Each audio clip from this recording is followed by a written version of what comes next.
अरे बेटा, बाहर मत जा, तेज हवा चल रही है। तुम्हें डस्ट से एलर्जी है ना? नाक बहने लगेगी, गला खराब हो जाएगा। कहते हुए सिमरन ने बेटे को घर में ही रोक लिया।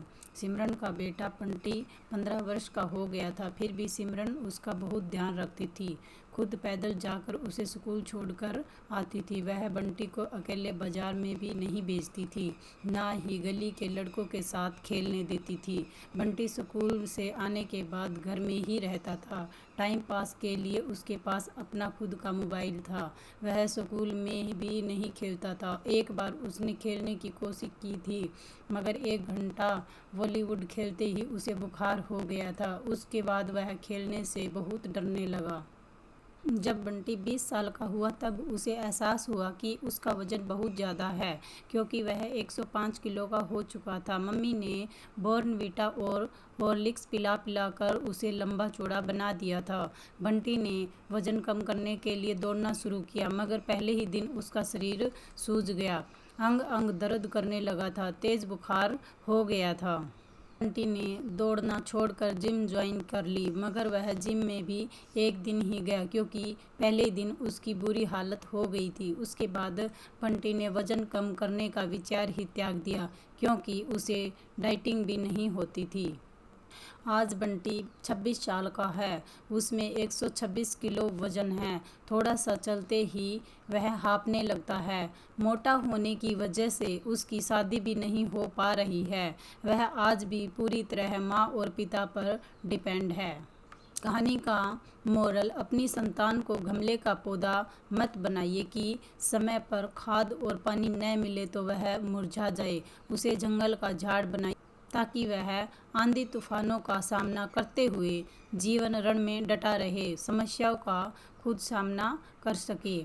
उसे खेलने दीजिए, उसे अकेले बाजार में भेजिए, उसे अकेले सफ़र करने दीजिए, उसके सामने समस्याएं पैदा कीजिए, ताकि उसमें कुछ समझ पैदा हो। बच्चा दुनियादारी तभी समझेगा जब उसे खुला छोड़ा जाएगा, उसे खुद निर्णय लेने दिया जाए। कुछ माता पिता अपने बच्चों को बहुत ज़्यादा लाड प्यार करते हैं। वे उन पर कोई परेशानी नहीं आने देते। इससे बच्चा शारीरिक और मानसिक रूप से पंगु बन जाता है। ना ही उसका शरीर विकसित हो पाता है, ना ही उसका दिमाग विकसित हो पाता है। थोड़ी सी समस्या पैदा होते ही वह टूट कर बिखर जाता है। याद रखिए, सिर्फ पढ़ाई करने से कोई सफल नहीं हो जाता। पढ़ाई के साथ शरीर पर भी ध्यान देना होता है, दुनियादारी भी सीखनी पड़ती है। आज के ज़माने में भोला भाला होना कोई गुण नहीं है, बल्कि एक अयोग्यता है। आज के समाज में ऐसे लोगों के लिए कोई जगह नहीं है।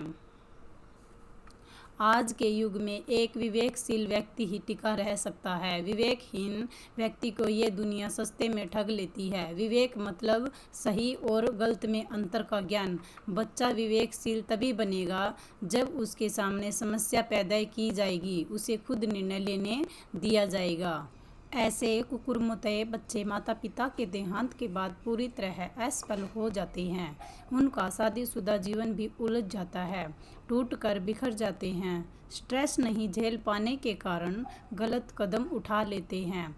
इसलिए अपनी संतान को जंगल का झाड़ बनाइए, ताकि उस पर मुसीबत आए तो वह अपने दम पर उसका मुकाबला कर सके। दोस्तों, अगर वीडियो अच्छी लगी हो तो लाइक करें, शेयर करें, सब्सक्राइब करें।